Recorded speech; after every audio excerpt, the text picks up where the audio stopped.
হে কি অবস্থা আপনাদের? আজকে আমি কথা বলবো দুলু মিয়ার মুভির গান আসা নিয়ে এবং গতকালে নোবেল ভাইয়ের যে গানটা ভাইরাল হয়েছে ওই গানটা নিয়ে কিছু কথা বলার চেষ্টা করব। সবাই সাথেই থাকুন। Twinkle twinkle little star, Dulu Mia megastar. সত্যি বলতে এই লাইনটা আমার খুব বেশি ভালো লাগছিল, সেজন্য বলার ট্রাই করছি।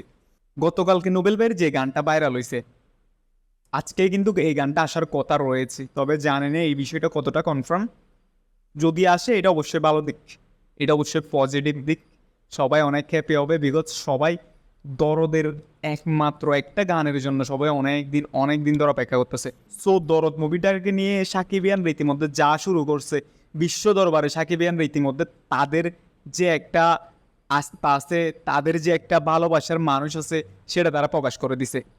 এটা নিয়ে কিন্তু আর কোনো সন্দেহ নাই। মূলত যে এই গানটা গতকালকে ভাইরাল হয়েছে, সত্যি বলতে অসাধারণ। এই গানটা নিয়ে নোবেলের একটা মনে রাখার মতো কামব্যাক হবে, আই হোপ। বিকজ এই গানের মধ্যে নোবেলের সেই পুরাতন ফিলগুলো পাওয়া যাবে, সেই পুরাতন নোবেলকে ফিরে পাবেন। আর গানটা গেয়েছে কার মুভিতে? একজন মেগাস্টার শাকিব খানের মুভিতে, সেটা দেখতে হবে না? সো সব কিছু মিলিয়ে কিন্তু অসাধারণ মোমেন্ট। এবং আজকে হচ্ছে দরদ মুভির গান আসার কথা রয়েছে। সবাই এই অসাধারণ মুভমেন্টের জন্য অপেক্ষা করেন, যে কোনো মুহূর্তে চলে আসতে পারে। তবে হ্যাঁ, এরকম ভিডিও খুব কমই বানাই, বিকজ দিন শেষে আপনারাই আমাদেরকে আবার বলেন ভাই আপনি তো চাপাবাজি শুরু করে দিলেন মামুন ভাইয়ের মতো। আজকাল কোনো একটা পোস্ট দিলে ওখানেই শুধু আপনারা বলেন ভাই চাপাবাজি করতেছেন, এটা হবে না। একটা কথা দেখেন, আমি মামুন ভাইয়ের পক্ষে জীবনেই যাব না, বিকজ মামুন ভাই আমাদের কেউ না। আমাদের সব কিছু হচ্ছে আমাদের মেগাস্টার, আমাদের শাকিব খান। একটা কথা বলবো, সেটা হচ্ছে মামুন ভাই কিন্তু একজন ভালো ডিরেক্টর, সেটা বলতে হবে।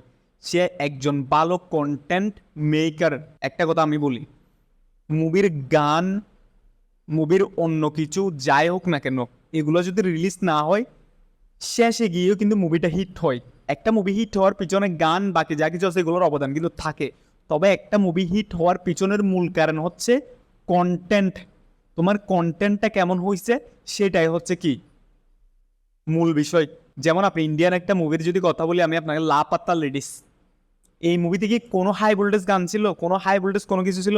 বাট এই গল্পটাকে মানুষ এইভাবেই পছন্দ করছে, যেটা কি বলার মতো না। যদি হলে যে মানুষগুলো যাবে, ওই মানুষগুলোকে যদি গল্পটা যদি কি ধরে রাখতে পারে, গল্পটাই যদি মানুষকে কোনো একটা ইফেক্ট ফেলতে পারে মানুষের ভিতর, আই হোপ কি মুভি হিট, ব্লকবাস্টার। অবভিয়াসলি অন্য মানবে যা কিছু করছে, উনি গান আজকে দিবে কালকে দিবে, এগুলো হচ্ছে একটা সম্পূর্ণ একটা, এগুলো হচ্ছে বানোয়ারি। কি বলবো আর এগুলোকে কি বলা যায় আপনার, মানে একদম শেষ পর্যায়ে চলে যাওয়া। মামুন ভাই কিন্তু এরকম স্টেজে আগে কিন্তু মুভি করছে নবাব এলালি, বাট মামুন ভাই এরকম বিগ স্টেজে ফার্স্ট টাইম।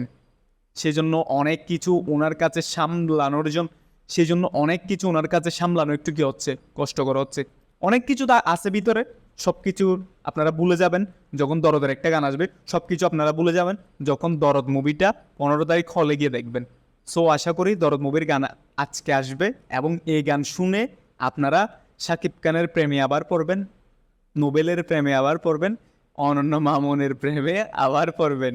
কি দিলেন অনন্য মামুন ভাই! 15 তারিখ অবশ্যই দরদ দেখতে যাবেন।